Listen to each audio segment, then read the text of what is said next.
A questão não é gostar ou deixar de gostar de Sérgio Moro, Deltan Dallagnol, Glenn Greenwald ou de Intercept. A questão é que está sendo feito jornalismo na medida em que se tornam públicas ações de autoridades que até então estavam à sombra. Isso foi o que me disse o jornalista Glenn Greenwald, com quem conversei mais cedo sobre o impacto de suas revelações sobre as relações impróprias entre Sérgio Moro e os procuradores da Lava Jato. Vamos acompanhar a primeira parte da entrevista. Acho que isso é muito importante porque, obviamente, a reportagem que nós estamos fazendo é uma polêmica e tem pessoas na direita com uma opinião, pessoas na esquerda com uma outra. Mas eu acho que a proteção da liberdade da imprensa é alguma coisa que deve unir todo mundo. Um mês atrás, por exemplo, o site muito direita, o Antagonista, foi censurada para um juiz mandando que eles tiram um artigo do internet e nós publicamos esse material, apesar do fato que nós não publicaríamos esse artigo em solidariedade com a ideia da liberdade da imprensa. Então, o que estamos fazendo? Independentemente de sua opinião sobre Sérgio Moro e Deltan, e Intercept, é jornalismo, é mostrando que as pessoas mais poderosas no país estavam fazendo nas sombras. E essa transparência é fundamental para qualquer democracia e, para mim, é isso que estamos fazendo e é isso que está sendo ameaçado com essas ameaças que estamos recebendo. É um problema grande. No todos os países, quando tem um ministro da Justiça que é envolvido numa investigação, como o Moro agora está implicado e envolvido nesta polêmica, ele tem uma obrigação para se remover e renunciar a qualquer papel na investigação. Não ser avisado, não participar nas decisões. Então, até agora, ele não fez isso. E mesmo os revistas e jornais grandes que estavam apoiando o Sérgio Moro durante os últimos 4 anos já disse, por exemplo, a Estadão, que ele deve renunciar seu cargo público, mas por causa das revelações, mas pelo menos ele tem a obrigação para deixar bem claro que ele não vai ter nenhum envolvimento nas qualquer investigações que tem qualquer conexão para a reportagem que estamos fazendo, inclusive as ameaças que meu marido, o deputado federal David Miranda, revelou ontem, porque isso é uma questão de sendo imparcial. Por exemplo, nós tivemos um exemplo muito parecido quando o ministro da Justiça nos Estados Unidos, do Donald Trump, que chamamos Attorney General, Jeff Sessions, foi envolvido nesta investigação sobre se Donald Trump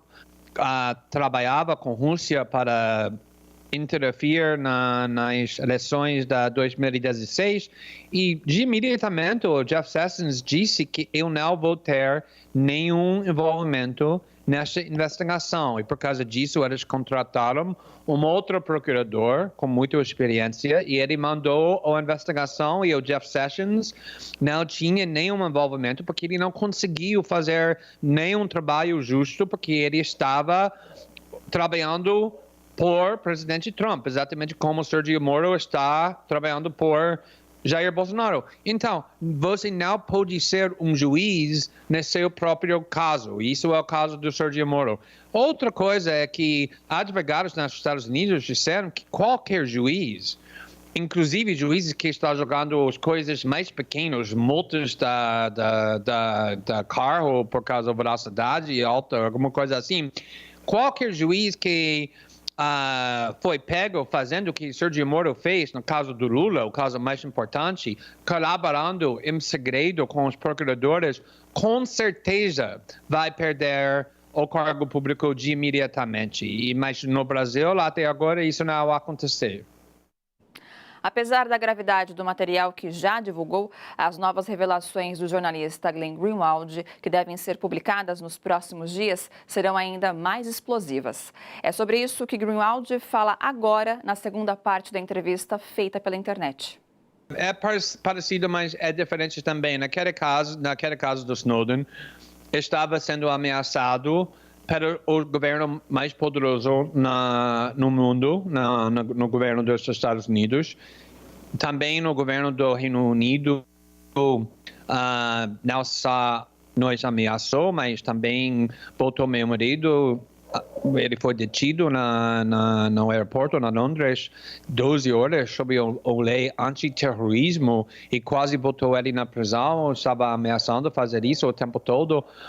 Mas não foi o mesmo tipo de ameaças. Estamos recebendo, por exemplo, as ameaças de mortes com muitos dados privados, ameaçando não só mim, não só David, mas nossa família, nossos filhos, nossa casa, com dados muito segredos que o público não tem acesso. Então, essas ameaças são sérios, não é uma piada, não é alguma coisa que alguém escreve pelo e-mail na internet e 2 segundos, vocês devem morrer.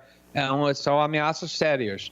E também outra diferença grande é que quando eu estava fazendo a reportagem na casa do Snowden, estava aqui no Brasil, sendo mais ou menos protegido pelo governo brasileiro, que achava que a reportagem que estava fazendo era importante, porque estávamos revelando como brasileiros também eram o alvo da espionagem dos Estados Unidos, o governo brasileiro, mas a população brasileira também. Aqui é diferente, a reportagem está afetando pessoas no mesmo país onde estou. Então, as ameaças são um pouco mais graves por causa disso. É difícil para prometer que o material vai sair no dia específico, porque, como jornalistas, vocês sabem que, às vezes, no último minuto, um advogado, um editor pergunta alguma coisa, ou nós queremos fortalecer a parte da reportagem, então demora mais tempo do que estamos planejando. Mas sim, nossa intenção, com certeza, é para publicar mais artigos essa semana e também a semana que vem. Provavelmente essa reportagem vai durar não semanas, mas meses, porque é um arquivo enorme e, na minha opinião, o material mais importante, mais explosivo ainda não é publicado. Então, tem muito trabalho que estamos fazendo dia e noite, e nossa equipe total. Agora também está trabalhando com outros jornais, outras revistas, ainda não posso falar quais, mas estamos criando parceiros com outros veículos da mídia para fazer essa reportagem mais rápido. Então, é nosso plano, mas não é com certeza, mas provavelmente é para publicar mais artigos essa semana. Tem áudios, tem vídeos, tem fotos, tem todos os tipos de materiais nesse arquivo. Obviamente é mais difícil trabalhar com áudios, porque precisa confirmar que está falando. Também precisa botar os áudios no contexto certo e conectar isso com outro material, outra reportagem.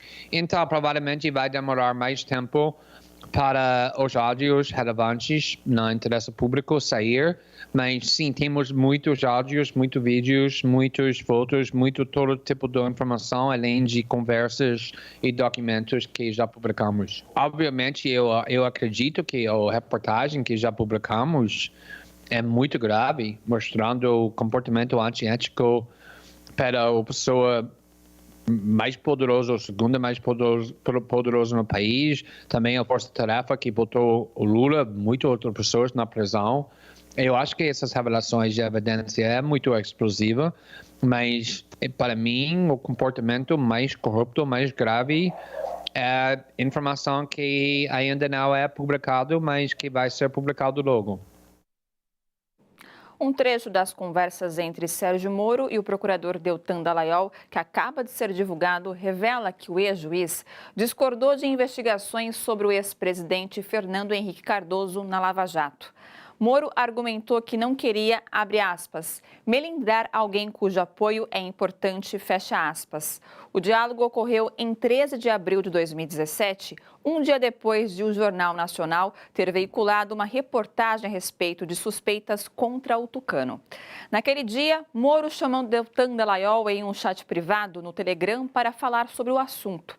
O juiz queria saber se as suspeitas contra o ex-presidente eram sérias. O procurador respondeu acreditar que a Força-Tarefa propositalmente não considerou a prescrição do caso de FHC e o enviou ao Ministério Público Federal de São Paulo, segundo ele, talvez para o Ministério Público Federal passar recado de imparcialidade.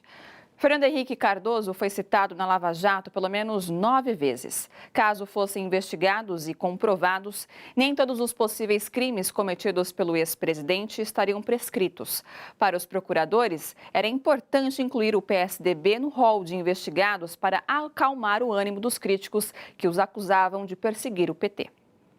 Gente, bora fortalecer a TVT? É só clicar em inscrever-se e depois clicar no sininho. Pronto! Assim que pintar notícia nova, você fica sabendo no ato.